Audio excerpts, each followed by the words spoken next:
Salam sahabat Taritakum Radio di 107,8 FM. Suara yang membangkitkan potensi kehidupan, mengubah hidup menjadi penuh kemuliaan. Sahabat, hari ini Rabu 14 September 2022. Kita ada di program Ngopi Yuk Heart, ya. Ngobrol pintar, Yesus untuk kita semua, tentu dari hati.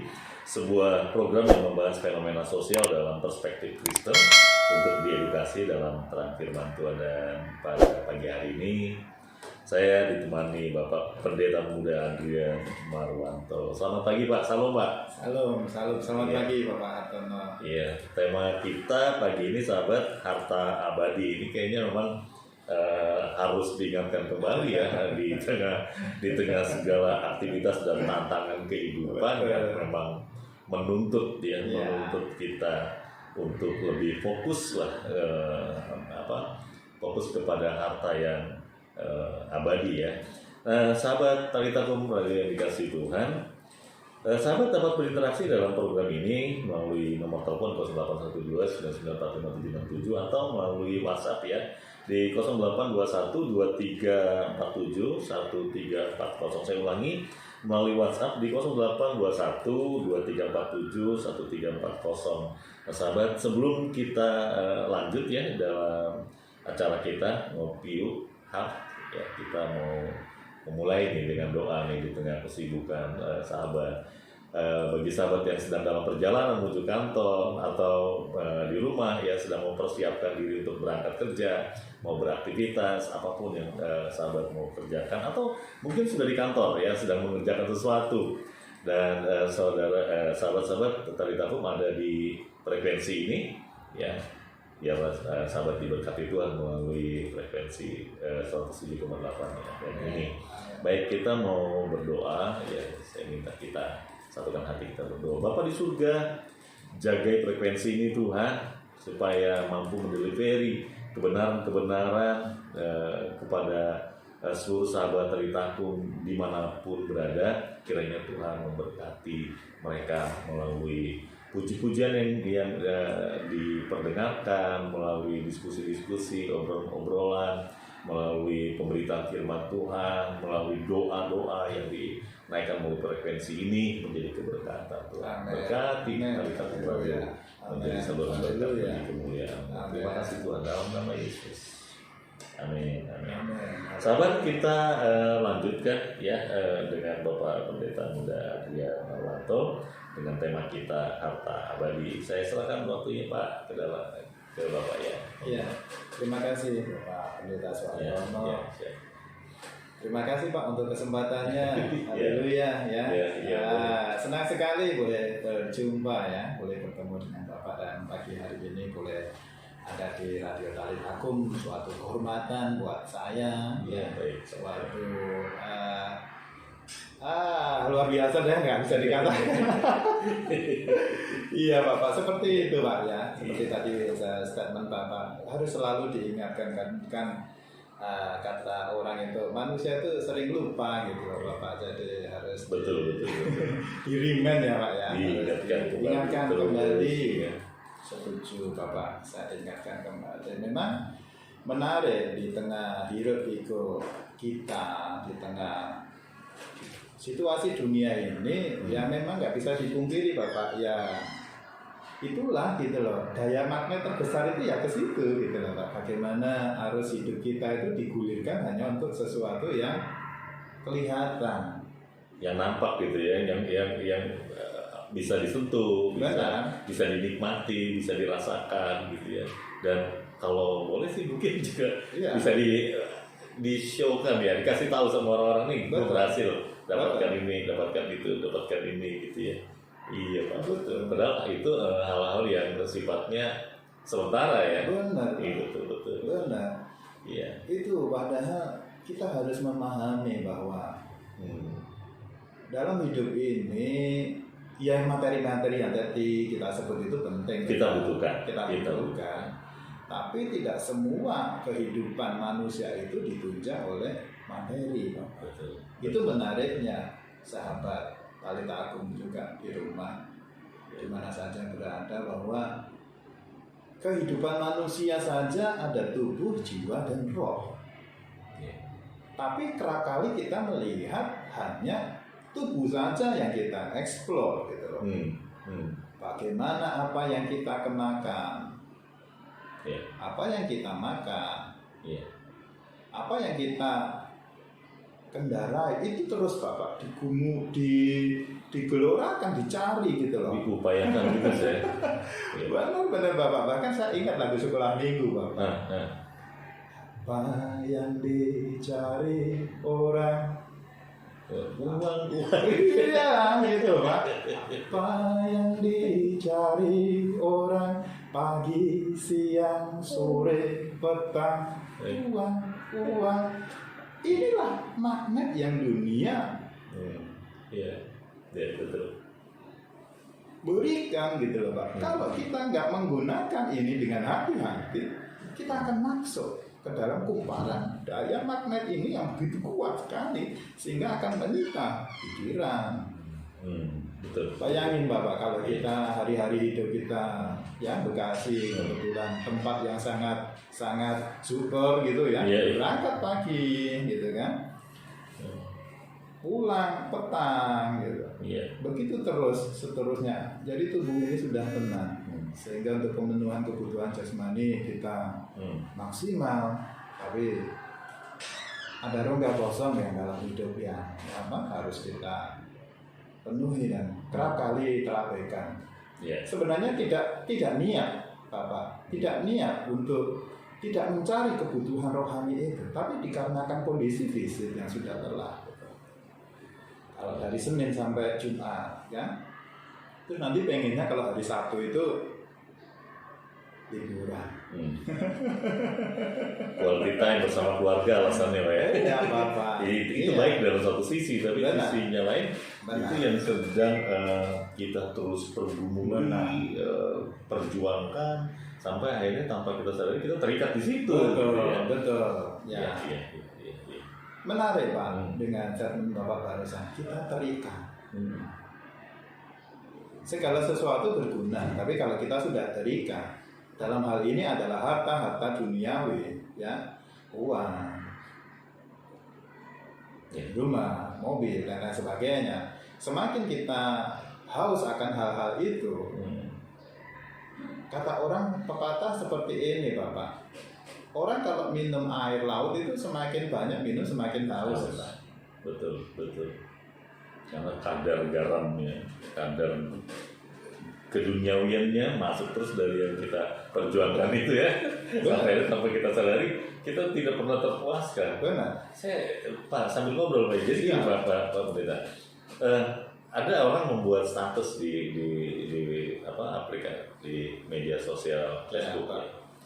Gaji 3 juta, kreditnya motor. Betul. Naik gaji 4 juta. Motornya bukan 110 cc lagi, betul, tapi 250 cc. Iya, betul. Terus naik dia 5 juta, mobil Pak, kredit mobil, minibus ya, minibus. Begitu naik 5 juta, begitu angkanya sudah 10 juta, dia sudah mulai pikirkan bagaimana dia bisa dapatkan mobil di angka 2.000 cc-nya. Terus jadi akhirnya orang terjebak dalam sebuah lingkaran yang tadi Bapak bilang ya, yang mengikat sedemikian rupa dan nggak pernah berhenti untuk memperjuangkan sesuatu. Betul. Ada orang yang pernah bilang begini sama saya, Pak, kami sekeluarga itu berjuang bersama-sama untuk uang, bekerja untuk uang. Nanti kami sebentar lagi kami tua, uang yang bekerja untuk kami gitu. Wah, kelihatannya wise banget nih, bijaksana banget gitu ya. Tapi Pak, sampai akhir hidupnya saya tahu dia terus bekerja untuk uang. Nggak pernah berhenti untuk mengatakan bahwa uang sekarang yang bekerja buat saya. Enggak. Dia lupa ada ikatan duniawi yang sedemikian rupa yang tadi Bapak bilang ya. Kalau minum air laut nggak pernah berhenti hausnya. Gitu. Betul. Ya Bapak pasti apa? Padahal Tuhan Yesus sendiri sudah bilang, ya, aku adalah air kehidupan. Oke. Barang siapa yang minum air daripadaku, dia tidak akan haus lagi. Jadi ini berbeda dengan yang dunia berikan Bapak Pendeta. Pada saat kita minum air yang tadi kita sebut air laut. Waduh, rasanya itu ya bagaimana dapat satu, setelah dapat satu pengen dapat dua, seperti tadi kita ngomong nggak ada cukup. Nggak ada cukup. Terus Pak gitu, karena lifestyle juga ngikutin Bapak Pendeta. Iya, betul. Yang tadinya motor rodanya 2 gitu kan, terus jadi roda berapa Bapak? Roda 3 dulu katanya.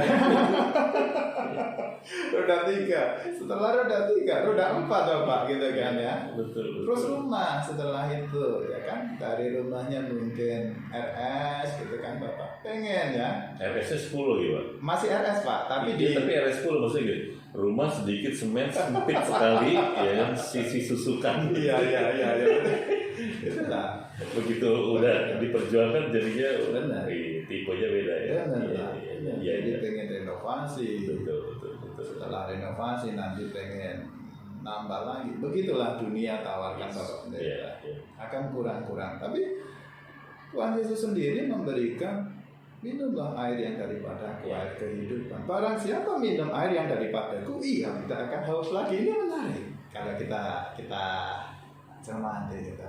Kok bisa ya sama-sama airnya, tapi kok nggak haus lagi. Di situlah air kehidupan adalah firman Tuhan yang akan kita gali di sini nih Bapak Pendeta, di mana harta benda duniawi yang kita capai dan memang akan terus berkurang, tapi saat kita menjaga, saat kita mencari firman Tuhan, indah itu Bapak. Ya. Haleluya. Amin, haleluya. Ya, sahabat wanitaku yang dikasih Tuhan, memang ketika kita mencari dunia ini, Ya. ada orang bijak mengatakan begini, antara mulut dan perut itu jaraknya tidak terlalu jauh. Ya. Kalau kita membentangkan jari kita satu jengkal, kita bisa menjangkau. Ya. Tetapi saya mau kasih tahu bahwa dunia maunya ditelan. Ya, ini sifat bawaan ya. Betul. Jadi tidak ada yang puas diri. Makanya harus ada dari dalam yang keluar. Betul. Sampai meluap. Yes. Makanya Tuhan Yesus bilang, minum dari air yang Dia berikan itu, karena nanti akan ada air hidup yang keluar. Ada kemampuan kita untuk mengatakan, oke Tuhan, terima kasih Tuhan, cukup Tuhan, Amin. haleluya Tuhan, mengucap syukur Tuhan untuk hari ini. Gitu sahabat. Di dalam 2 Korintus 4 ayat 18, minta izin Bapak Pendeta Baik. untuk membacakannya Bapak. Sebab kami tidak memperhatikan yang kelihatan, melainkan yang tak kelihatan. Karena yang kelihatan adalah sementara, sedangkan yang tak kelihatan adalah kekal. Ya. Amin, haleluya, luar biasa sekali. Jadi kenapa kita selalu mencari yang kelihatan? Ya memang semuanya nampak itu lebih mudah digapai ya Bapak Pendeta ya. Pertama itu ya, Pertama mudah itu. digapai. Mudah digapai, Walaupun paling butuh perjuangan, tapi setidaknya real ya, bisa diupayakan ya. Betul. Betul. betul. Dan ya semua siapa yang nggak butuh materi gitu loh Pak. Semuanya pasti perlu gitu. Tapi kita harus melihat bahwa ada satu kebutuhan hakiki yang itu tidak kelihatan dan sangat dibutuhkan oleh kita. Yang saya katakan, yang Tuhan Yesus katakan, harta abadi. Kalau yang tadi kita sebut itu paling hanya selama kita hidup ya Bapak ya, sih 70 tahun. Itu pun sekarang udah sedikit yang berumur 70 tahun. Itu bisa kita nikmati, apalagi anak-anak muda sekarang dengan lifestyle yang beda, sehingga lifestyle hidup ya 70 tahun sudah jarang. Untuk pemenuhan kebutuhan hidup aja kita berjuang. Yang tadi kita katakan, berangkat pagi, pulang malam. Jangan sampai di akhir hidup kita disadarkan bahwa itu semuanya tidak kita bawa. Akan menjadi ironi sekali yang kita upayakan mati-matian, pagi, siang, sore, malam, pagi lagi. Pada saat sudah senja, baru kita ingat bahwa itu semuanya kayak kita bawa. Alangkah ironinya gitu loh Pak, yang kita upayakan pagi, siang, sore, malam itu nggak jadi bekal gitu loh Pak. Untuk siapa itu nanti kata firman Tuhan ya, untuk itu, siapa Pak. itu nanti gitu ya. Memang kan gini Pak, kita memang tidak membawa itu semua, tapi untuk menjadi bekal kita dalam perjalanan sampai ke liang lahat, tempat beristirahat terakhir. Lalu juga ada yang kita tinggalkan buat keluarga. Dari satu sisi sih menurut saya itu baik-baik saja ya. Hanya sekarang gini, yang kita sedang tukarkan untuk semua itu adalah kekekalan yang Tuhan sudah berikan buat kita. Jangan sampai itu. Contoh konkret begini, kita membuat teknologi dan menciptakan game, ya kan? Lalu kita asik main game itu, betul. Ya. Padahal teknologi itu memudahkan kita untuk mengerjakan sesuatu dan juga membuat kita sedikit mendapatkan kebahagiaan melalui game tadi, gitu kan? Benar. Tapi persoalannya ketika kita sudah main game yang mainkan kita, gitu loh. Kitanya nggak berhenti terus di situ, terus nggak keluar, nggak kembali kepada core bisnis kita, yaitu mengerjakan pekerjaan yang akan kita bawa di dalam kekekalan. Di 1 Yohanes pasal 2 Pak ayat 15 saya teringat tiba-tiba ketika Bapak menyampaikan beberapa hal tadi, terus saya bilang iya ya, dunia ini memang sedang menuju kepada kebinasaan, tapi kita tidak menyadari. Betul. Di 1 Yohanes 2 ayat 15, janganlah kamu mengasihi dunia dan apa yang ada di dalamnya. Amin. Ya, ada penekan itu. Ya. Jangan kamu mengasihi dunia dan apa yang ada di dalamnya. Jikalau orang mengasihi dunia, maka kasih akan Bapa tidak ada dalam orang itu. Amin. Ya, semua yang ada di dalam dunia, yaitu keinginan daging, itu satu ya, keinginan daging, keinginan mata, serta keangkuhan hidup, bukan berasal dari Bapa melainkan dari dunia. Nah ini semua nih, ketiga hal ini yang ternyata semua yang dicari oleh bangsa-bangsa kata firman Tuhan, semua dicari oleh semua orang, gitu ya. Dan ternyata itu bukan dari Bapa, gitu kan. Setuju Pak. Dan dunia ini sedang lenyap dengan keinginannya, tetapi orang yang melakukan kehendak Allah tetap hidup selama-lamanya. Jadi yang bicara tentang harta yang kekal itu adalah melakukan segala kehendak Bapa, gitu kan. Lalu kemudian termasuk bekerja, termasuk mendapatkan sesuatu yang nampaknya diingini oleh semua orang, gitu ya. Misalnya makan, minum, pakaian, tempat tinggal, itu kan diingini semua orang. Tapi kita bekerja untuk dapatkan itu dari berkat Bapa lah kita menikmatinya. Kita bukan fokus kepada pekerjaan itu, ya, tetapi fokus kepada melakukan kehendak Bapa. Ya. Sehingga sementara kita mengerjakan seperti yang dikerjakan oleh dunia ini, gitu kan, oleh orang-orang di dunia ini, tapi kita sedang mengerjakan kekekalan, gitu. Betul. Begitu kan ya, Pak ya? Setuju Pak, sangat setuju Bapak. Karena itu tadi sembari kita bekerja, ya kan, mari yang karyawan, mari yang berdagang, ya tetap semuanya pada tempatnya, gitu ya Pak. Tapi kita harus memahami bahwa hidup kita ini kembali lagi kita nikmati hanya sementara yang tadi kita sebut tadi. Jadi sembari kita mengejar kekekalan, gitu loh Pak. Fokus hidup manusia, itulah kekekalan. Satu-satunya kita fokus. Jadi tadi orang kalau fokus itu kan berbeda ya Bapak ya. Kalau saya mengilustrasikannya, saya menembak gitu kan ya. Tentunya nggak bisa sambil saya ngobrol ya Bapak ya. Tentu harus fokus. Dengan hasil fokus saja itu belum tentu kena target Bapak. Apalagi kalau saya tidak fokus gitu Bapak Pendeta, tentunya akan melenceng gitu kan ya, akan meleset gitu kan ya. Ya menarik memang Pak kalau kita sikapi, sedangkan dunia ini ya menuju ke arah kebinasaan yang tadi Bapak sebut.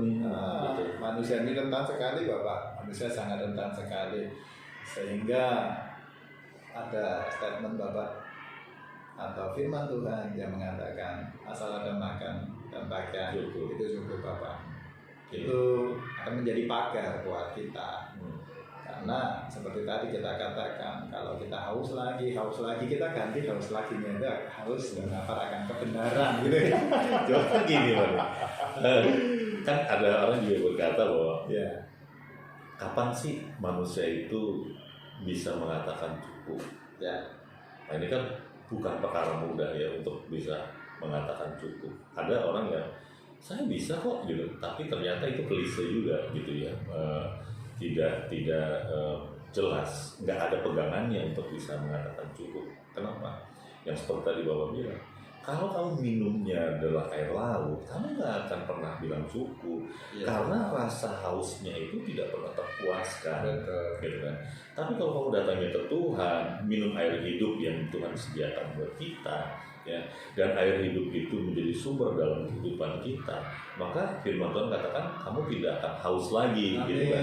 Nah, Amin. kata tidak akan haus ini bukan berarti berhenti dari aktivitas untuk makan dan minum, ya, menurut beberapa saya sih begitu. Ya. Tapi ada yang tadi Bapak bilang, ada yang membatasi. Ya. Asal cukup, Ya. udah gitu Ya, ya, cukup, Pak. udah ya, cukuplah gitu ya. Apa? Ada makanan, ada minuman, ada pakaian, ada tempat tinggal, ada aktivitas, dan sambil mengerjakan itu Tuhan cukupkan, gitu kan. Seperti apa itu Matius 6 ayat 33 ya. Nah itu akhirnya itu yang menjadi pagar untuk bisa mengatakan cukup, Ya. gitu. Dan waktu kita ada di situ, gitu, kita ada di situ, kita tuh sedang ada di satu rencana Bapa, yaitu mengerjakan harta yang kekal itu, Amin. Ya. gitu. Betul. Ya, ya seperti itu mudah-mudahan gitu ya. Kalau saya berpendapat seperti itu, dan kalau Bapak juga mengatakan ya itu, gitu kan. Berarti tema kita ini pas banget nih di tengah kesibukan kita, di tengah perjuangan kita untuk memenuhi kebutuhan. Nanti dulu kebutuhan kita atau keinginan kita tuh yang kita penuhi, Benar. gitu kan. Kebutuhan dan keinginan itu tipis sekali Bapak bedanya. Betul. Orang kalau kita katakan ya butuh motor, Iya, butuh mobil, iya.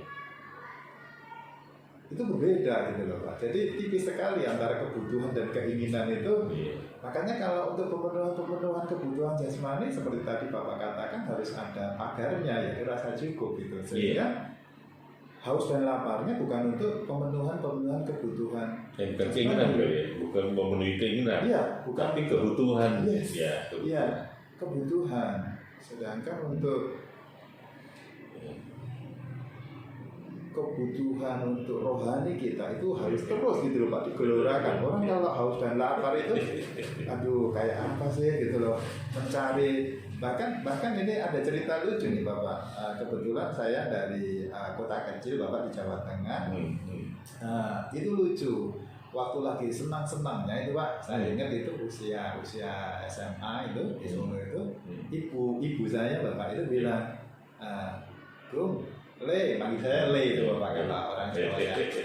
Ini kok ke gereja terus ya pagi siang sore, karena saya merasakan senang sekali gitu Bapak. Jadi waduh, ini saya kok kalau di dalam gereja itu senang gitu loh. Jadi haus dan lapar ya, mungkin haus dan laparnya waktu itu nyanyi sama teman-teman, dengerin Bapak Pendeta khotbah, tapi itu akan menjadikan nutrisi. Dan saat ini terus nutrisi itu aduh keren gitu, wah mantap lah. Jadi haus dan lapar untuk hal-hal rohani itulah yang harus kita pupuk kembangkan Bapak Pendeta. Seperti itu Pak.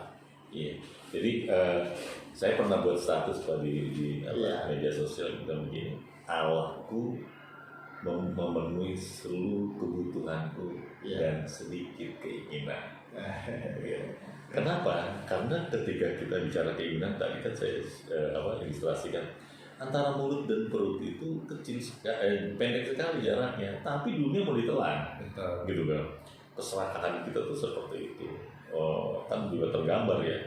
Lihat tuh mulai dari kepalanya sapi, mulutnya sapi itu sampai ke ekornya itu dimakan semua Pak, nggak ada sisanya. Ya, kotorannya kalau bisa dicuci dimakan gitu, jahat sekali rakus sekali maksudnya. Mulai dari rujak cingur ya, sampai sop butut itu jadi dimakan. Bahkan kalau bisa ditulang lunaknya dimakan. Jadi memang itu gambaran aja sih sebenarnya kalau kita punya kesalahan seperti itu. Makanya kalau Tuhan memenuhi semua keinginan kita itu juga rasanya nggak mungkin. Kenapa? Keinginan kita jahat Pak kadang-kadang Pak. Ya, contoh dalam perjalanan gitu kan. Ini ada orang bikin kesel kita. Apa yang ingin kita? Nggak mau mati tuh orang. Ya, bahasa kasarnya nggak mau mampus tuh orang gitu kan. Wah, terus kemudian alam memenuhi juga keinginan kita dari sisi yang kayak gitu, coba bayangkan gitu. Iya, betul. Semua orang mati karena kita, karena kejahatan kita. Jadi itu gambaran jadi terus aja. Artinya gini, Tuhan tahu lah apa yang kita butuhkan, maka Dia penuhi kebutuhan kita. Gitu kan? Betul. Saya lihat sebuah penggambaran dulu di MM itu kita nggak bisa nyebrang sembarangan. Antara Jaya dan MM itu ada jembatan penyeberangan. Dari jembatan penyeberangan menuju ke MM itu selalu ada anak kecil yang tiduran di situ. Saya sering lihat gitu ya. Dan saya mulai perhatikan, kan dia tidur. Ya, dia cuma taruh tempat lah sesuatu di depannya dia gitu ya. Nah, ada orang lewat dia berhenti dia taruh uang di situ. Nah, saya lihat itu bentuk providensia Allah. Kenapa? Dia nggak minta, dia tidur gitu, tapi orang digerakkan hatinya oleh belas kasihan untuk memberi gitu ya.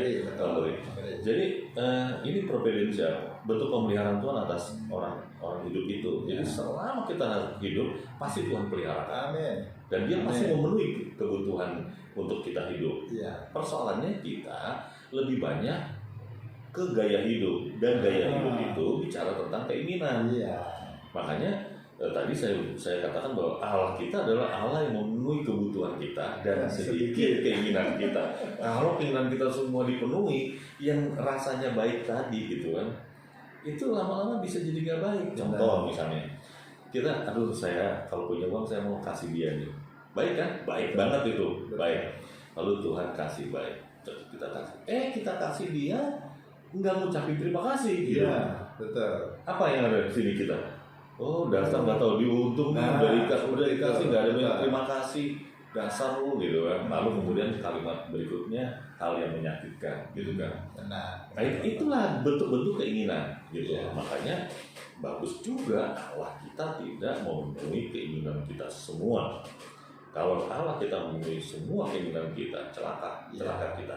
Maka biarlah ini menjadi sebuah pemahaman bahwa Allah kita memenuhi kebutuhan, ya, dan juga sedikit keinginan. Nah, di dalam pemeliharaan Tuhan inilah kemudian kita mengerjakan sesuatu yang kita bawa nanti di dalam kekekalan. Nah, ini kita mengerjakan sesuatu yang tidak kelihatan.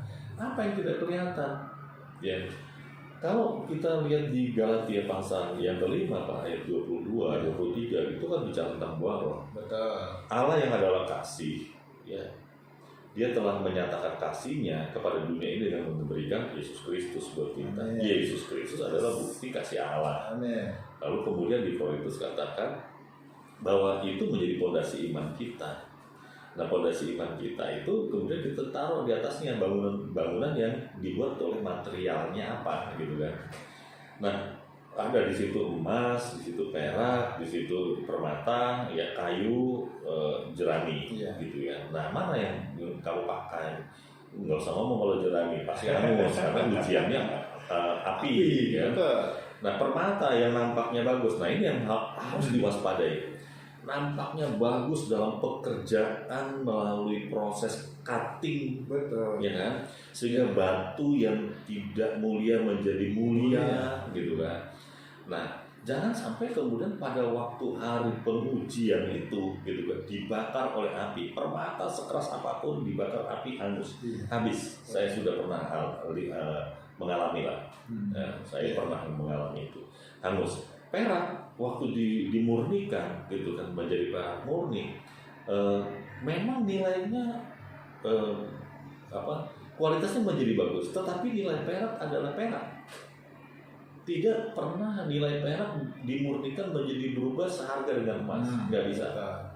Tapi emas perhiasan yang bagus itu ketika harus dimurnikan gitu kan, maka kemudian seluruh partikelnya keluar yang tidak emas itu, dan yang sisa emas itu menjadi emas murni, itu nilainya tinggi. Makanya kita mengerjakan bagian ini nih di atas fondasi iman kita, yaitu Yesus, ya kan, dengan hal-hal yang berkenan di hadapan Tuhan, yang sifatnya kekal, yang sifatnya abadi, yang sekalipun diuji oleh api, gitu kan, dia justru malah seperti ini nih, satu Yohanes, 1 Petrus ya, saya lihat dulu nih, 1 Petrus 1 ayat yang ke-6 ya. Oh ya, 6 dan 7. Bergembiralah akan hal itu, sekalipun sekarang ini kamu seketika harus berduka cita oleh berbagai pencobaan. Maksud semuanya itu ialah untuk membuktikan kemurnian imanmu yang jauh lebih tinggi nilainya daripada emas yang fana, yang diuji kemudian dengan api, sehingga kamu memperoleh puji-pujian dan kemuliaan dan kehormatan pada hari itu. Ini yang kita kerjakan, gitu kan? Yang kita kerjakan. Bapak di marketplace-nya, ya kan? Teman-teman sahabat Talita pun di marketplace-nya. Kita nggak bicara soal di gereja ya, tapi di marketplace sebagai anak Tuhan. Apa yang kita sedang kerjakan hari ini? Pastikan bahwa pekerjaan yang kita kerjakan itu adalah membawa kepada kekekalan. Jadi dunia yang kita dapat, gitu kan? Memenuhi semua kebutuhan, ya, makan, minum, pakaian, dan semua kebutuhan keluarga, semua tercukupi, biaya pendidikan dan sebagainya. Karena kita mengerjakan itu seperti orang-orang dunia juga mengerjakan yang lainnya. Tapi fokus kita, seperti tadi Bapak bilang, fokus kita adalah bagaimana berkenan di hadapan Tuhan untuk semua yang kita kerjakan. Kenapa? Karena saya sedang mengerjakan sesuatu yang tidak kelihatan di hadapan satu pribadi yang menyertai saya yang tidak kelihatan, yang kelak akan saya bawa nih sebagai harta, gitu ya. Itu yang saya sampaikan. Bapak mau tambahkan lagi? Saya jadi ingat Bapak, waktu itu Bapak Rohani pernah ada cerita seperti ini. Ini cerita bisa kejadian, tapi ilustrasi sebenarnya. Beliau mengilustrasikan jangan sampai ya, nanti saat kita di kekekalan itu seperti ini Bapak cerita. Jadi ilustrasi ini menggambarkan seseorang yang sudah meninggal gitu Bapak. Nah, di dalam cerita tersebut orang ini diberi atau membawa bekal gitu, satu koper gitu Pak, satu koper lah pokoknya, bekal yang dibawa gitu pada saat menghadap Tuhan. Koper ini dibuka, dan alangkah terkejutnya si orang ini pada saat koper itu dibuka, ternyata isinya kosong. Kok bisa kosong?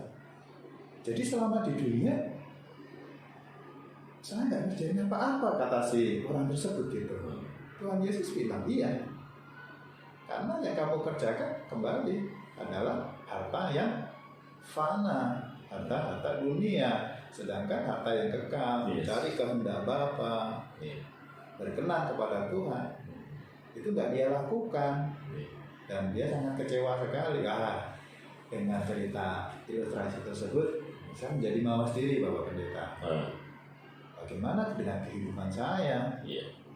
Flashbacknya seperti itu, sehingga ya benar, pemenuhan kebutuhan, tanggung jawab hidup akan lebih maksimal Bapak Pendeta yang saya lakukan saat ini. Karena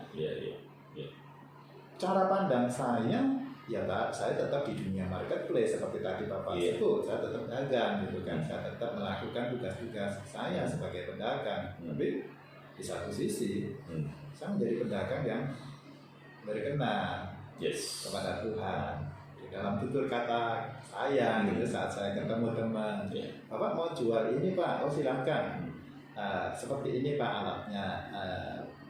Akan menjadikan dia dagang transaksi sih normal gitu, tapi ada sentuhan-sentuhan bahwa dengan sentuhan-sentuhan itu kita menjadi warna yang indah kepada orang-orang tersebut gitu Bapak. Jadi sembari yang tadi seperti statement Bapak di depan itu, sembari kita melakukan kehendak Bapak, sembari kita melakukan tugas dan tanggung jawab kita,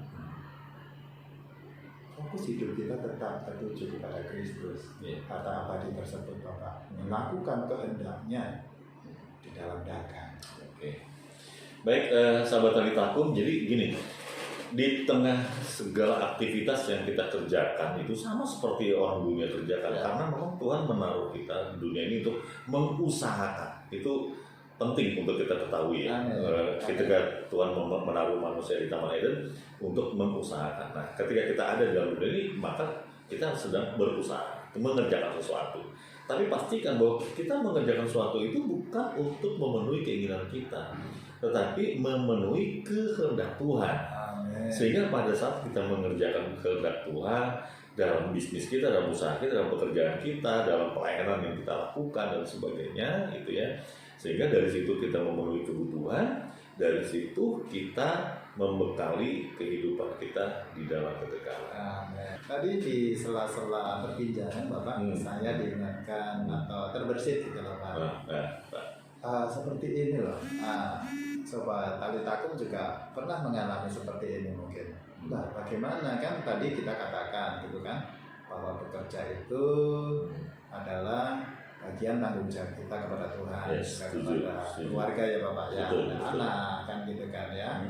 Ada tanggung jawab kita kepada sesama juga gitu loh. Ada tanggung jawab kita kepada komunitas kita.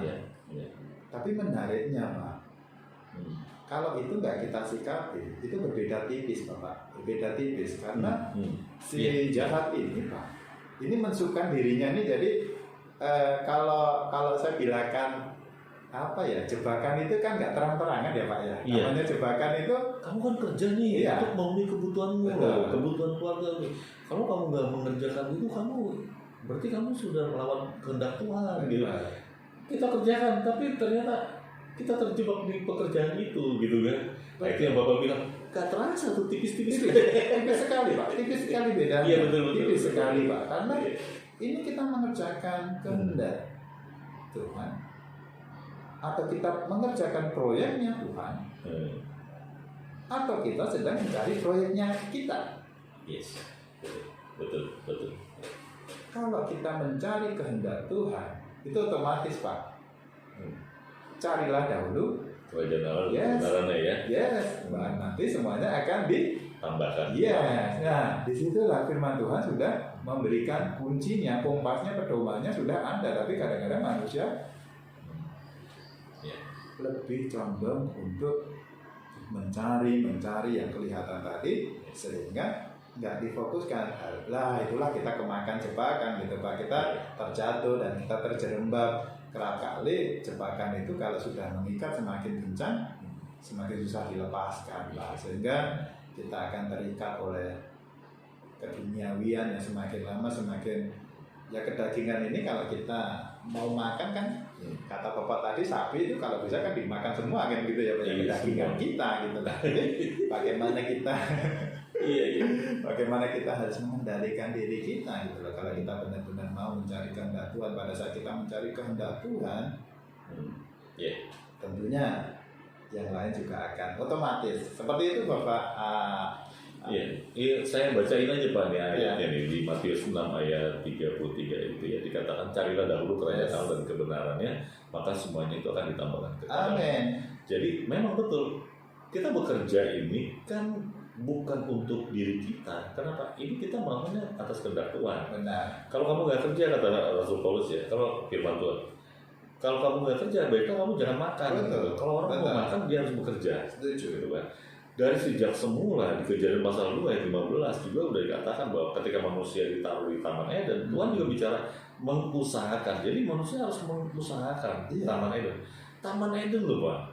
Ini kita bicara Taman Eden ya, bukan taman yang ada di dunia ini gitu ya. Kita masuk aja harus bayar gitu ya. Nah, Taman Eden yang semuanya ada gitu. Tuhan bilang harus diusahakan, diupayakan, dikerjakan gitu loh. Jadi bekerja itu adalah kehendak Tuhan. Bekerja adalah kehendak Tuhan. Terlepas dari segala motifnya, ya, motivasinya harus kehendak Tuhan. Karena motif kerja bisa macam-macam. Ya, orang yang mengangkut sampah itu tidak rendah di mata Tuhan. Kenapa? Itu motifnya ngangkutin sampah. Kalau nggak ada yang ngangkutin, sampah numpuk. Kalau sampah numpuk jadi sumber penyakit. Kalau sumber penyakit, produktivitas menurun. Kalau produktivitas menurun, maka dunia ini hancur. Gitu kan. Jadi ada bagian-bagian itu motifnya. Nggak ada masalah. Yang penting motivasinya adalah mengerjakan pekerjaan Tuhan. Jadi bekerja itu adalah bagian dari kehendak Tuhan. Nah, tetapi betul kata Bapak, jangan sampai kita terjebak dalam jembatan Batman. Alih-alih ini adalah kehendak Tuhan, gitu ya. Tapi sebenarnya iblis geser. Akhirnya kita untuk melakukan pekerjaan yang tadinya kehendak Tuhan itu mulai menghalalkan segala cara. Benar. Ya kan? Untuk memuaskan keinginan menghalalkan segala cara. Kemudian mulai apa namanya? Bukan hanya menghalalkan segala cara untuk dapatkan proyek misalnya dan sebagainya. Akhirnya ada penyimpangan di situ tanpa kita sadari, tergeser oleh karena keinginan daging, keinginan mata, keangkuhan hidup, ya. Akhirnya manusia itu terjebak di situ. Nah itu tadi ini Bapak sedang mengingatkan nih pagi ini ya, bahwa jangan sampai di situ lah, gitu ya. Bekerja udah bagus lah, kerjakan itu, kumpulkan harta di dunia ini. Di kehidupan yang kekal, lalu kita dapatkan yang di dunia ini. Makanya cari dahulu kerajaan Allah dan kebenaran, semuanya ditambahkan kepadamu. Apa? Ya semua yang dicari-cari bangsa-bangsa di ayat sebelumnya tuh kan. Sebab itu janganlah kamu khawatir dan berkata apa yang akan kami makan, apa yang kami minum, apa yang kami pakai. Ayat 31. Semua dicari bangsa-bangsa yang tidak mengenal Allah, tetapi Bapa di surga tahu bahwa kamu memerlukan semuanya itu. Ya, jadi carilah dahulu kerajaan Allah dan kebenarannya. Semuanya ditambahkan kepadamu. Apa itu? Itu tadi makan, minum, pakaian, tempat tinggal semua dipenuhi sama Tuhan, gitu ya. Nah, janganlah kamu khawatir sampai akhirnya kekhawatirannya itu membawa kita ke dalam jebakan Batman tadi. Gitu. Indah sekali, sangat luar biasa sekali.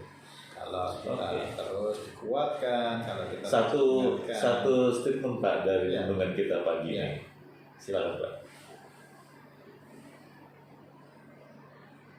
Segala sesuatu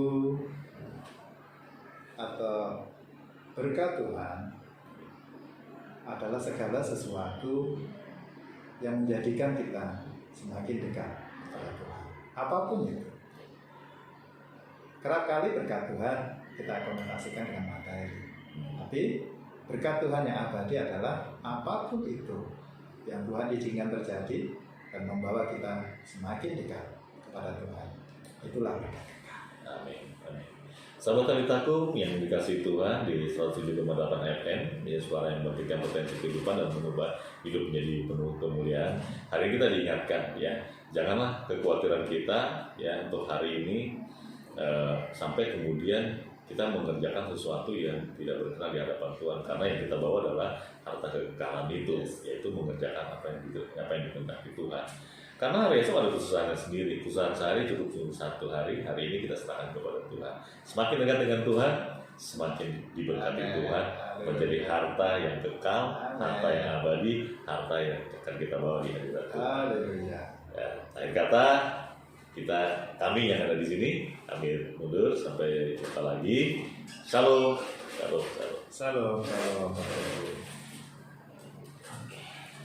Thank you, Pak.